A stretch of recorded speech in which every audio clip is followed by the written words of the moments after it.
saja. Assalamualaikum warahmatullahi wabarakatuh. Pada pembelajaran hari ini, saya akan sedikit mengulang mulai dari pembelajaran 1, kemudian nanti akan saya lanjutkan ke pembelajaran 2 dan mudah-mudahan untuk hari ini bisa selesai untuk subtema 1. Jadi minggu depan kita sudah bisa mulai masuk ke subtema 2. Mudah-mudahan nanti bisa lancar. Oke, kita mulai. Untuk tema 1 itu kita membahas tentang indahnya kebersamaan. Kemudian untuk pembelajaran 1 di sini kita akan belajar untuk menemukan gagasan pokok dan gagasan pendukung. Apa itu gagasan pokok? Gagasan pokok adalah topik yang dibahas pada suatu teks bacaan. Jadi, gagasan pokok itu biasanya ditemukan di kalimat utama. Kalimat utama itu ada di mana? Kalimat utama itu biasanya berada di awal, jadi kalimat pertama.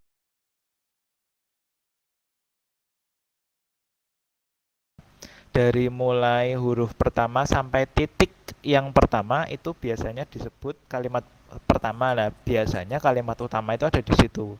Atau kalau kalimat utama bukan termasuk gagasan pokok, itu maka ada di kalimat yang terakhir paling belakang. Nah, kemudian gagasan pendukung adalah uraian informasi tambahan dalam suatu bacaan. Nah, kemudian di sini untuk mencari gagasan pokok dan gagasan pendukung, yang pertama jelas nanti kalian harus membaca sebuah teks dengan cermat, dengan benar. Kemudian yang kedua, mencermati setiap kalimat pertama hingga kalimat terakhir pada suatu paragraf. Kemudian yang ketiga, menemukan kalimat utama dan kalimat penjelasnya. Kalimat utamanya yang mana, kalimat penjelasnya yang mana, lah itu nanti yang harus dicari.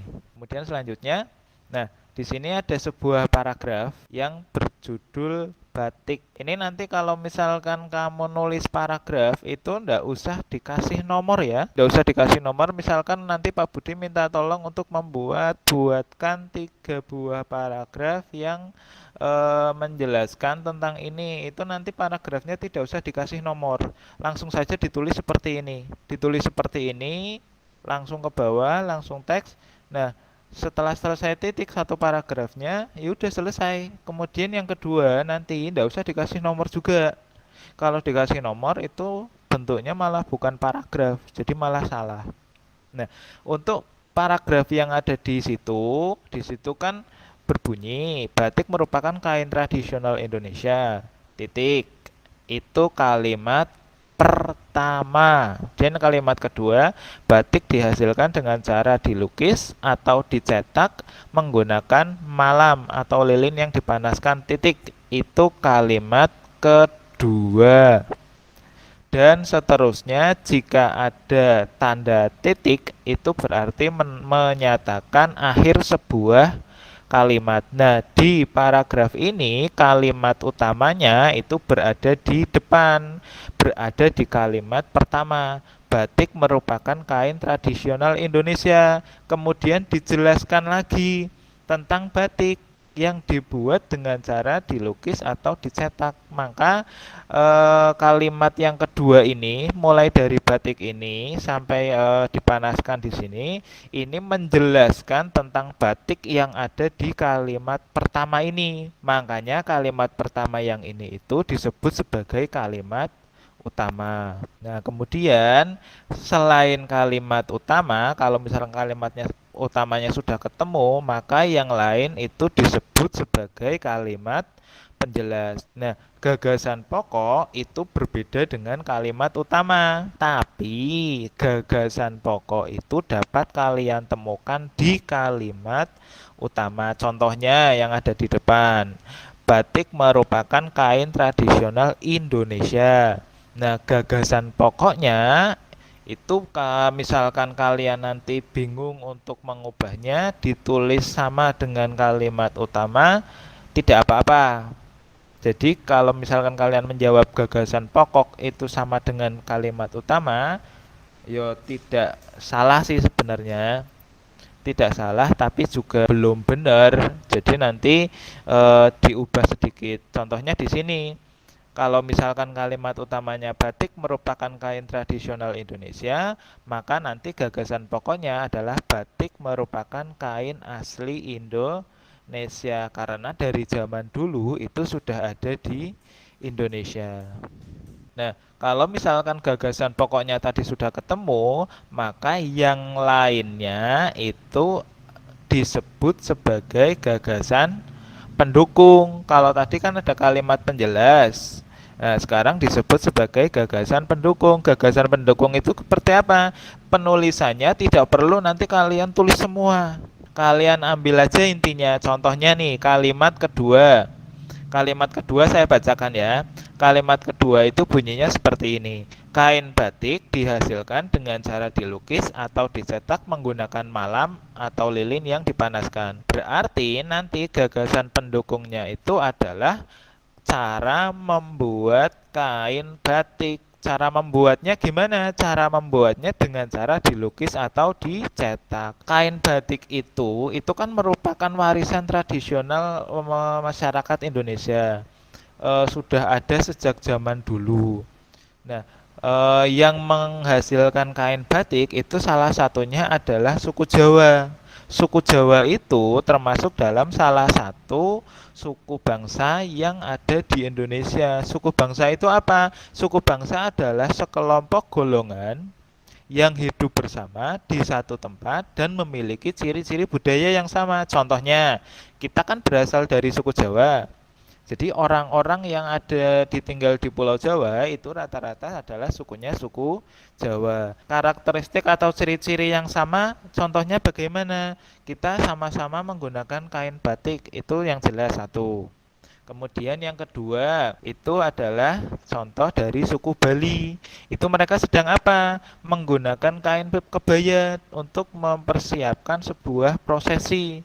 Semuanya menggunakan kain kebaya. Itu merupakan ciri khas. Nah, ini contoh suku bangsa yang ada di Indonesia. Suku bangsa di Indonesia yang pertama yang ada di Pulau Sumatera itu ada banyak sebenarnya, tidak hanya 3. Kemudian yang ada di Bali juga, Jawa Bali juga tidak hanya 4, ada banyak. Kalau yang dituliskan di sini hanya contoh besarnya saja. Nanti kalian kalau misalkan ada di soal kemudian diminta menjawab, kalian menjawab berdasarkan ini ya benar, tidak salah. Cuma kalau misalkan oh Pak, di Sumatera itu hanya ada suku Batak, suku Minangkabau dan suku Aceh, itu salah. Karena ada banyak sekali suku yang ada di Pulau Sumatera. Tapi kalau misalkan ditulis di sini, wah itu panjang sekali nanti. Jadi di sini hanya saya cantumkan 3. Untuk di Pulau Sumatera ada suku Batak, Minangkabau, dan suku Aceh. Kemudian untuk yang di Pulau Jawa Bali itu ada suku Jawa, ada suku Sunda, kemudian ada suku Betawi. Suku Betawi itu di Jakarta ya. Kalau Sunda Jawa Barat. Kemudian ada suku Bali di Pulau Bali. Kalau yang di Madura kemarin ada suku Madura. Nah, kemudian selain mempunyai ciri khas yang sama, masing-masing suku kan tadi sudah Pak Budi jelaskan, mempunyai ciri khas yang berbeda-beda. Kan kemarin di Google Classroom sudah saya minta untuk menuliskan ya, ciri khas dari masing-masing daerah ya. Ini contohnya rumah adat. Masing-masing daerah itu punya rumah adat sendiri-sendiri. Kalau yang ada di gambar itu namanya rumah tongkang. Rumah tongkang yang berasal dari Sulawesi Selatan. Pernah lihat ada rumah yang seperti ini? Dan ini rumah joglo. Besok kalau kalian ke Jogja untuk berwisata, coba datang ke Keraton Jogja. Itu salah satu bentuk rumah yang ada di sana, itu juga termasuk rumah joglo. Nah, ini rumah gadang berasal dari Sumatera Barat. Ini namanya Honai. Nah, selain rumah adat, tadi juga sudah ada pakaian. Kemudian kalau kalian kemarin menuliskan makanan, itu kan benar. Tapi di sini juga ada tarian. Nah, tari itu memadukan antara gerakan tubuh dan iringan musik. Salah satunya itu adalah tari kecak yang berasal dari Bali. Kemudian ada tari cendrawasih juga yang berasal dari Bali. Kemudian ada tari perang yang berasal dari Papua. Kemudian ada tari jaipong yang berasal dari Jawa Barat. Itu semua adalah toh ciri khas dari masing-masing daerah. Selain tarian, itu juga pakaian adat. Di sini contohnya ada beskap dari Jawa Tengah, kemudian ada baju payas dari Bali dan baju bundo kanduang dari Sumatera Barat. Kemudian ada senjata tradisional, encong dari Aceh, kemudian ada keris dari Jawa, kemudian ada tombak dari Sumatera Selatan. Nah, kemudian yang terakhir ini adalah keragaman alat musik tradisional. Contohnya nih, ada tambuk, kemudian kemarin juga Pak Budi sempat nulis angklung, ada tifa yang berasal dari Papua. Untuk yang berkaitan dengan alat musik kan harus berbunyi, tapi kan cara membunyikannya berbeda-beda masing-masing alat musik. Jadi ada alat musik yang dibunyikan dengan cara dipukul, ada alat musik yang dibunyikan dengan cara ditiup, ada alat musik yang dibunyikan dengan cara dipetik, tergantung nanti alat musiknya. Ini contohnya yang dipukul nih, yang dipukul misalkan gong, ada kendang, kemudian yang ditiup ada trompet, ada seruli. Tuh, kemudian yang digesek ada biola, yang dipetik ada gitar, kemudian tadi kecapi, kemudian yang dari daerah Maluku itu juga ada yang dipetik. Nah, yang digetarkan ini contohnya adalah angklung. Nah, kita masuk ke pembelajaran 2, bangun segi banyak. Bangun datar yang seluruh sisinya dibatasi oleh garis lurus disebut segi banyak. Itu contohnya yang kalian lihat di situ. Ini. Nah, ini contoh yang bukan segi banyak. Bedanya apa sih? Bedanya adalah kalau yang pertama tadi itu, kalian lihat ini, apakah ada garis melengkungnya? Tidak ada ya, maka ini disebut sebagai segi banyak. Tapi kalau gambar yang ini, contohnya ini kan garisnya melengkung. Ini sisinya tidak terlihat, maka ini tidak bisa disebut sebagai segi banyak. Kemudian yang lingkaran ini juga bukan garis lurus, makanya tidak bisa disebut sebagai segi banyak. Yang ini juga sama, ini garisnya lurus, ini garisnya lurus, tapi yang sebelah sini tidak nyambung. Makanya tidak bisa disebut sebagai segi banyak. Contoh segi banyak itu apa saja sih? Yang pertama nih yang paling mudah segitiga. Tiga itu ada berapa? Coba saya tanya ke Siva. Kameranya dihidupkan Siva. Nah, segitiga ada berapa aja? Ada apa aja? Sama sisi. Iya, segitiga sama sisi. Terus, kemudian yang kedua nih, yang berwarna biru. Namanya adalah segi empat. Nah, segi empat ini ada banyak. Kemarin sempat Pak Budi jelaskan. Zaki Kansero, Pak Budi minta tolong berikan 3 contoh bangun yang termasuk segi empat. Bujur sangkar, Pak. Oh iya, Segi bujur sangkar empat. boleh. Terus, Empat. Enggak pun suka main jawab, Pak. layang-layang enggak? Main, Pak. Main layang-layang, Bentuknya Pak. itu segi empat atau segi lima? Segi empat. Itu namanya apa? Bentuk apa tuh kalau kayak gitu? Oke, kita lanjutkan. Langsung saja ya. Untuk yang segi empat itu bisa ditulis. Ini ada lebih dari 3 sebenarnya. Untuk yang segi empat, yang pertama, kalian harusnya tahu nih persegi panjang. Kemudian ada jajar genjang atau persegi tadi. Kemudian yang ketiga, yang dijawab Zaki Kansero tadi juga benar, belah ketupat. Kemudian yang keempat ada layang-layang. Lah, layanganmu yang kamu pakai mainan kalau sore itu bentuknya namanya layang-layang. Itu juga termasuk segi empat. Kemudian ada trapesium, ada jajar genjang. Itu semuanya adalah segi empat. Segi banyak yang bernama segi empat. Jadi ada 4 sisi yang membatasi bangun datar tersebut. Kemudian di sini yang warnanya ungu itu namanya segi lima. Bunyi dapat merambat melalui 3 jenis media, yaitu benda padat, cair, dan benda gas. Namun bunyi tidak dapat merambat di ruang hampa karena tidak memiliki media yang dapat merambatkan bunyi. Jadi bunyi merambat melalui udara. Makanya ketika kalian berbicara dengan teman, ketika ada orang yang memanggil dari jauh, itu kalian bisa mendengar karena bunyi itu merambat melalui udara. Maka bunyi itu dapat merambat melalui benda gas, contohnya benda gas kan udara itu tadi. Terus sekarang kalau misalkan dulu ketika kalian masuk ke sekolah, ketika duduk di meja atau ketika duduk di kursi, kemudian kepalanya kalian letakkan di meja. Kemudian secara tidak sengaja temanmu itu mukul mejanya. Terdengar sangat keras ya di telinga ya, padahal kan mukulnya pelan. Itu contoh bunyi dapat merambat melalui benda padat. Nah, ini yang contoh nih, benda merambat melalui benda gas. Yang ketiga, bunyi merambat melalui benda cair. Ini contohnya seperti ini. Artian untuk yang gagasan pokok ini tadi sudah yang pertama. Pokoknya kalau kalian mencari gagasan pokok itu paling mudah itu kalian baca kalimat pertama atau kalimat terakhir. Contohnya nih di sini nih. Gagasan pokoknya itu ada di kalimat pertama. Suku Palembang menggunakan bahasa asli Palembang titik. Nah, kalimat kedua membahas bahasa Palembang. Bahasa Palembang itu kan sudah diutarakan di kalimat yang pertama. Makanya kenapa kalimat yang kedua ini disebut sebagai gagasan penjelas atau kalimat penjelas, gagasan pendukung. Jadi nanti kalau kalian mencari gagasan pokok, itu tinggal lihat di kalimat pertama dari kata suku ini sampai titik atau kalimat terakhir. Kalau kalimat terakhir berarti kalian cari titik terakhir.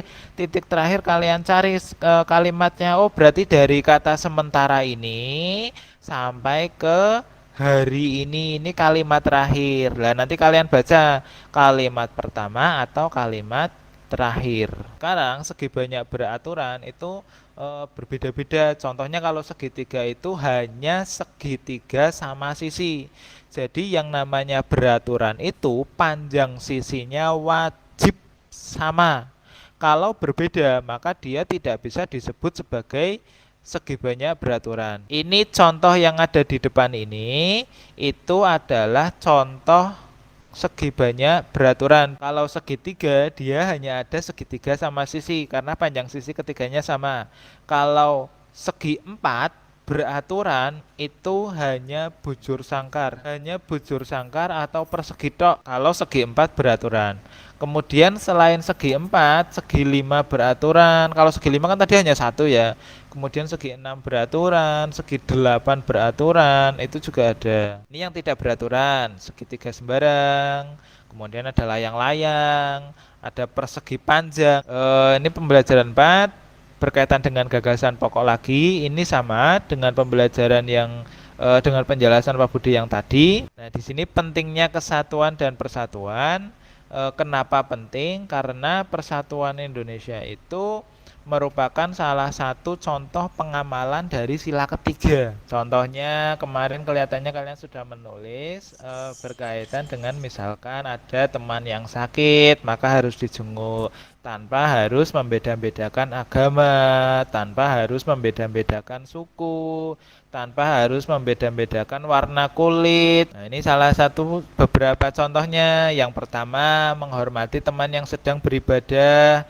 Kalau misalkan di kelas 4 ada yang agamanya non-muslim, ketika hari Minggu jadwalnya mereka beribadah kan hari Minggu. Itu ya jangan hari Minggu kalian ngajak main. Karena itu memang waktunya dia untuk beribadah. Kemudian yang kedua, tidak membeda-bedakan teman yang berbeda suku. Tadi sudah. Kemudian yang ketiga, menghormati teman yang sedang menyampaikan pendapat. Jadi kalau misalkan di sini ya terutama ya, ketika kita sedang pertemuan Google Meet seperti ini, kalau misalkan ada temanmu yang ditanya belum bisa menjawab, usahakan yang lain jangan nyerobot dulu. Kemudian yang keempat, menghormati keragaman budaya lain.